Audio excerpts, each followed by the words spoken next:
Berita duka cita datang dari pengacara kondang Hotma Sitompul yang meninggal dunia pada Rabu siang di RSCM Kencana, Jakarta.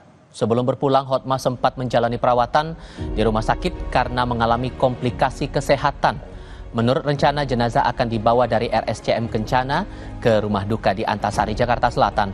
Semasa hidup, Hotma menangani kasus-kasus besar, salah satunya kasus pembunuhan bocah berusia 8 tahun Angelin di Bali tahun 2015. Kala itu Hotma menjadi pengacara Margriet, ibu angkat korban. Hotma pun mendirikan lembaga bantuan hukum yang diberi nama Mawar Sharon.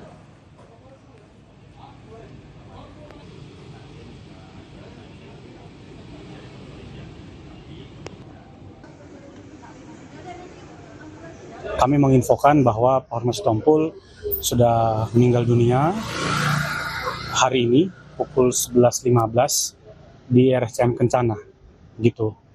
Itu rencana akan dibawa ke rumah duka nanti di Antasari. Sudah berapa lama dirawat sakitnya? Sudah beberapa hari, sakitnya sudah komplikasi lah ya, gitu. Mungkin infonya dari kami. Demikian rangkaian Kompas Petang hari ini. Saya Tifal Solesa. Dan saya Cynthia Rompas. Terima kasih atas kebersamaan Anda. Selamat sore, sampai jumpa.